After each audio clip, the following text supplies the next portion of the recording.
I first noticed her at the cafe, though notice feels too deliberate for what happened. She was just there, already at the corner table by the window, her coat folded neatly over the chair back, a paperback face down on the table like she'd been interrupted mid-sentence. The kind of interruption you don't mind.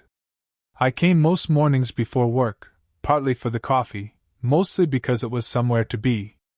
The barista had my order memorized, black, no sugar, but still asked every time, maybe to make conversation, maybe to check if I'd changed my mind. I never had. She did, though. Some mornings she ordered tea, other mornings a cappuccino. Once I heard her ask for hot water and a slice of lemon. The way she said it, like it mattered that it be just that way, stuck with me. It sounded like someone keeping a quiet promise to herself. Our first exchange wasn't much. She was stirring her drink absent-mindedly, eyes fixed on the glass, and I caught myself watching too long. When she looked up, I did that awkward thing, half smile, half turn away. She didn't laugh, didn't frown, just held my glance a moment longer than people usually do. Then she looked back down, but not before I noticed the faintest lift at the corner of her mouth. It's ridiculous what your brain clings to when you're alone too much. That half-smile stayed with me all day, like a line I'd read but couldn't stop rereading in my head. I'd tell myself I wasn't lonely, just busy. But my phone told on me, drafts of unsent texts, names I typed and then erased. Screenshots of nothing in particular, just things I'd thought about sending to people I no longer talked to. Silence has a way of circling you until you convince yourself it's enough. The cafe was a break from that silence, even if all I did was sip burnt coffee and listen to other people's conversations. She was part of that too, though I wouldn't admit it then. One morning, the place was busier than usual, and the only seat left was across from her. I hovered near the table, pretending to check my phone, until she looked up. "Do you mind?" I asked, already shifting my weight back like I'd take the rejection before it came. She moved her book aside. "Go ahead. Unless you're the loud type." "I'm not." I sat down, trying not to scrape the chair too hard against the floor. "We didn't speak much." She read. I scrolled my phone without really seeing it. At one point, she glanced at my cup. "Black coffee. You're either efficient or stubborn." "Both," I said. My voice came out quieter than I meant. She gave a small nod, like she accepted the answer. Or maybe she just wanted the conversation to end. Either way, I thought about it the rest of the day. There were small details like that, how she folded her napkin into smaller and smaller squares while she read, how her eyes flicked toward the door whenever it opened, like she was expecting someone. Or maybe hoping no one would come in. Weeks passed like that, almost nothing exchanged, but everything noted. Then one evening, long after I'd stopped expecting to see her outside that cafe, I did. I was leaving the laundromat with a bag slung over my shoulder, the kind of place where the buzz of machines replaces silence. She was across the street, arguing with someone, her voice sharper, carrying further than I'd ever heard before. People slowed down to watch. Some even laughed. And then, like some odd stage play no one rehearsed, her eyes found mine across the crowd. I didn't know it then, but that was the night everything shifted. The argument outside the laundromat ended fast. Whoever she'd been speaking to walked away, leaving her standing there with that book still clutched in her hand, though she wasn't reading. I hesitated, then crossed the street. "You okay?" I asked. She exhaled, more like a laugh than a sigh. "Fine. Just fine." Her eyes didn't quite meet mine. We stood there in the low glow of the streetlight, the air sharp with detergent and asphalt. People passed by, curious glances already fading. For a moment it felt like just us, with the echo of something unsaid between us. "Want some tea?" The words slipped out before I thought them through. It wasn't an invitation I usually made. To my surprise, she nodded. At my apartment, she lingered by the doorway like she wasn't sure she should come in. I put the kettle on. She walked slowly around the small living room, looking but not touching, her gaze catching on the books stacked on the floor, the pile of unfolded laundry. "You live like a student," she said, not unkindly. "I was one, not long ago." She smiled faintly, sitting down on the arm of the couch. "I remember those days. Or maybe I've just tried to forget them." I poured the tea into mismatched mugs. She held hers with both hands, like it was cold despite the steam. "My son's around your age," she said quietly, not looking at me. "I don't usually say that out loud. Makes me feel like—" She stopped, shaking her head. "Well, old." I wasn't sure what to say to that. "You don't seem old," I said, and immediately hated how clumsy it sounded. Her eyes flicked toward me then, searching for irony, but I wasn't joking. She didn't smile, though, just sipped her tea. The silence stretched, filled by the ticking of the cheap wall clock. My thoughts looped. What would it mean, her here, sitting in my apartment at night sharing tea? I imagined neighbors seeing her leave. I imagined her regretting it the second she closed my door behind her. I imagined things I shouldn't. "You're quiet," she said. "I'm trying not to say the wrong thing." Her laugh was soft, tired. "That's impossible. Everything feels like the wrong thing at some point." She looked out the window then, into the blur of passing cars. I wondered if she was thinking about the argument, or the son she'd mentioned, or something else entirely. I wanted to ask, but my words stayed caught in my throat.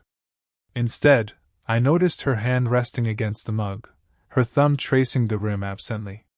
Without thinking, I slid the small plate of cookies I'd grabbed closer to her side of the table. She looked down at it, then at me.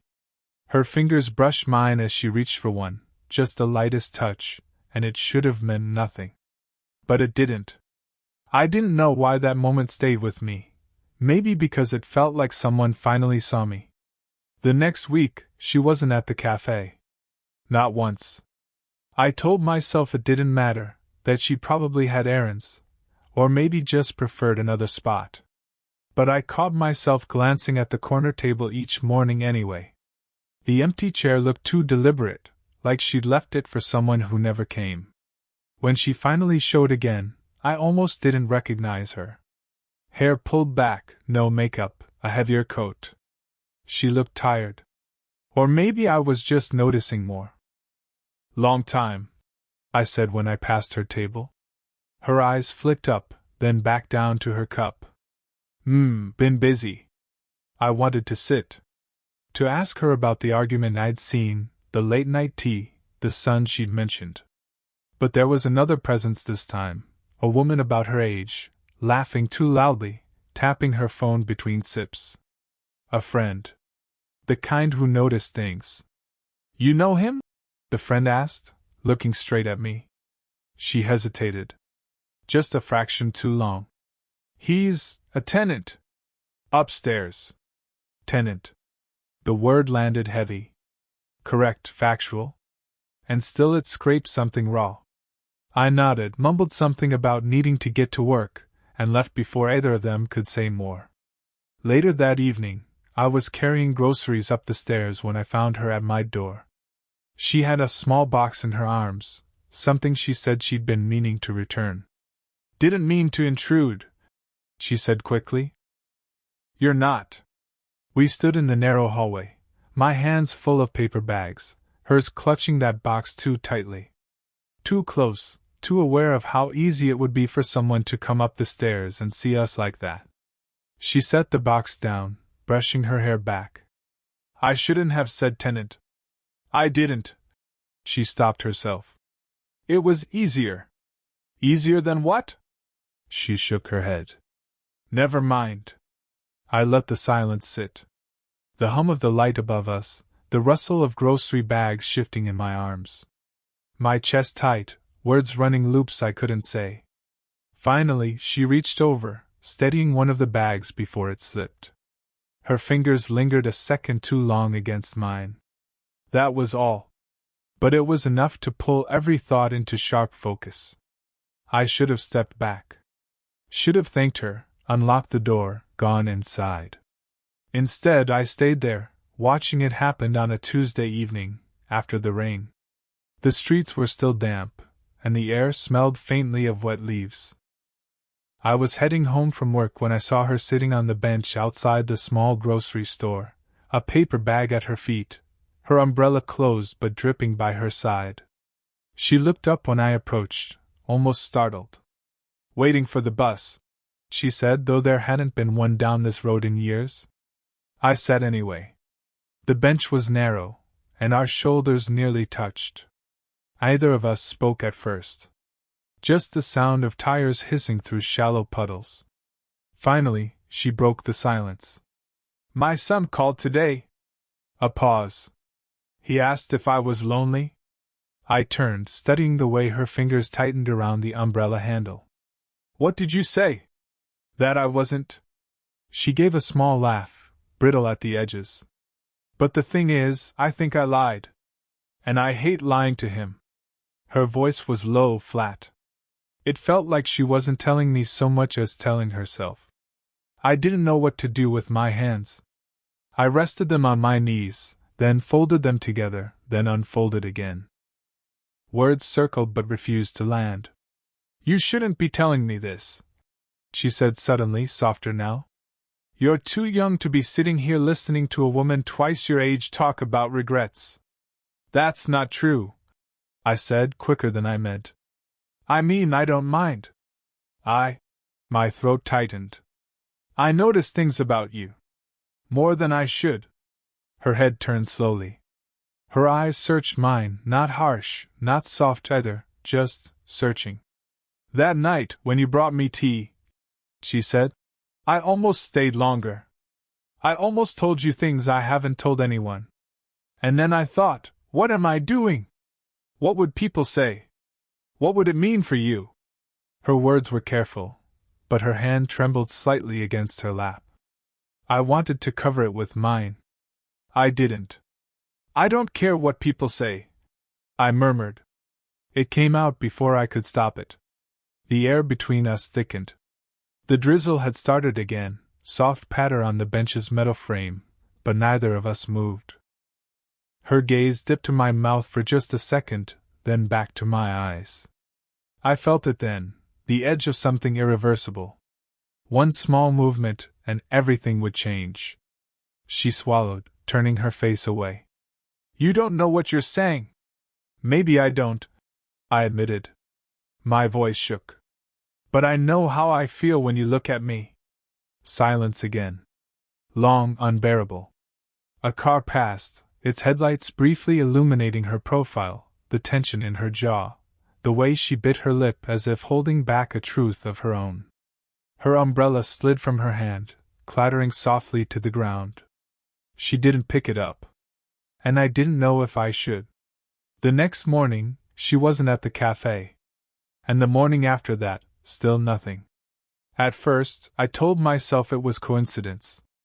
Maybe she had appointments, errands, a change of routine. But by the third day, I knew it was deliberate. She was avoiding me. Or maybe just avoiding what almost happened on that bench. I tried to stay calm, keep my routine steady. But the empty chair by the window gnawed at me, more than I wanted to admit. Every time the bell above the cafe door rang, I glanced up, expecting her. And every time, it was someone else. On the fourth day, I stayed home. I brewed coffee in the small French press I rarely used, and it tasted bitter, metallic. I couldn't sit still. My phone was in my hand most of the day, thumb hovering over her name and my contacts. She'd given me her number once, casually, in case of tenant emergencies. I had never used it. I typed a message, "You left your umbrella." Then deleted it. Typed again, "Are you okay?" Deleted.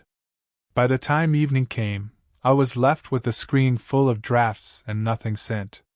On Friday, I saw her again, but not at the cafe. She was across the street from the bookstore, walking with a man. Not young. Closer to her age. He carried her grocery bag, and she was laughing at something he said. Not the brittle laugh from the bench, not the silence heavy pauses I knew. This was lighter. Effortless. I froze by the corner, pretending to check my phone, heart thudding with something I didn't want to name. She didn't see me. Or if she did, she didn't let it show. That night, I paced my apartment. I replayed every look, every pause, every word we'd traded. Had I imagined it all? Had she simply let me fill in the silence with whatever I wanted to hear? I wrote again, I keep noticing when you're not there. Deleted. I won't bother you anymore. Deleted. The truth was, I didn't feel heartbroken. I felt paused. Like life forgot to finish the sentence. The following week, I skipped the cafe altogether. Walking past it made me restless. So I changed my route, stopped at a different place, drank coffee that tasted wrong. Her window light glowed faintly when I came home at night, but I never knocked. Once, I saw her umbrella leaning against the stairwell. I thought about picking it up, about leaving it by her door as an excuse to say something. My hand hovered over it, then fell back to my side. The umbrella stayed where it was. And so did I. It was late, close to midnight, when the knock came. I almost didn't answer. I'd been lying on the couch, phone dim in my hand, half asleep. The knock wasn't loud, more like someone testing if they should even be there. When I opened the door, she was standing in the hallway, arms folded tight across her chest. Sorry, she said immediately. I shouldn't have come. But she didn't move. I stepped back. Do you want to come in? She hesitated, then crossed the threshold.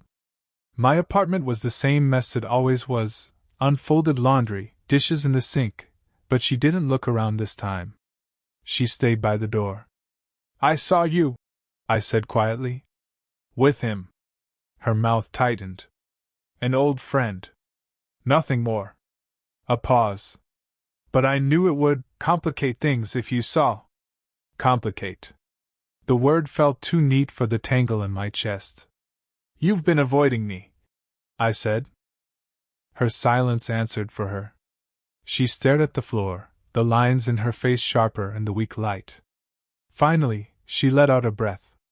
Because I don't know what I'm doing. I don't know what this is. You're.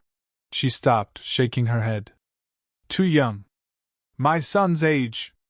And me. I've lived through things you haven't even thought about yet. The kettle clicked on behind me, automatic from when I'd plugged it earlier. The faint hiss filled the space. I wanted to say something that would make it simple. But nothing was simple. My hands fidgeted at my sides. I don't care about any of that, I said finally. I just don't want to keep pretending I don't notice you. Her eyes lifted then, sharp, searching. For a moment she looked like she might walk right back out. Instead, she let her arms fall to her sides. You don't know what you're asking, she said softly. Maybe not, I admitted. But I know what it feels like when you're near me. I know I'll regret it if I don't say this now. The kettle switched off with a click. Silence again. My chest ached with it. She stepped closer, just enough that I could see the faint tremor in her hands. Do you really want this? Not the idea. Not the chase. Me. This. Her voice cracked on the last word. I swallowed hard. Yes. Her face shifted, not into a smile exactly, something smaller, more fragile. Relief, maybe. Or surrender. For a long time, we just stood there, not moving. The hum of the fridge, the distant sound of traffic outside. Her hand brushed the doorframe, then, slowly, reached toward me. Her fingertips grazed mine, barely there, but real. Okay, she whispered. And that was enough. Time didn't stop after that night. It didn't even change that much. Morning still came at 8:47 with the same rush of buses down the street, The same bitter smell of burnt beans in the cafe. My laundry still piled up faster than I folded it. Her umbrella still leaned crooked against the stairwell. But something subtle shifted, like a door had been left unlocked. She didn't vanish anymore. She still had her routines, her own life, but she let me into small corners of it. On Saturdays, I'd find her at the bench outside the grocery store, not waiting for a bus this time, just waiting. We'd walk back with paper bags between us, brushing shoulders in the narrow streets. Some evenings, I'd bring tea up to her place, though she always teased me about forgetting the lemon. Other times, she'd sit in my apartment with her book face down on the table, folding a napkin into smaller and smaller squares. It wasn't dramatic. No one would look at us and see a grand story. But that was the point. Once, she told me about her son again, how he'd asked if she was lonely. She admitted she still didn't know how to answer. I didn't press. She reached across the table, set her hand over mine, and that was the answer for now. I didn't feel the need to define it anymore. The risk, the gap, the quiet doubts, they were all still there, shadows that didn't vanish. But shadows don't matter as much when the light feels steady. And mornings felt steady now. She'd come into the cafe and order something new, sometimes tea, sometimes cappuccino, once even plain black coffee. When the barista raised an eyebrow at that, she only glanced at me with the faintest smile, like a private joke. I thought about the first time she'd looked up and caught me staring too long. How that half-smile had stayed with me for days. It stayed with me still. We never made promises. We never tried to tie words around what we couldn't define. Instead, we let the silence hold it. The tick of a kitchen clock. The sound of rain on the window. The space between two mugs cooling on the table. It wasn't a grand ending. Just earned peace.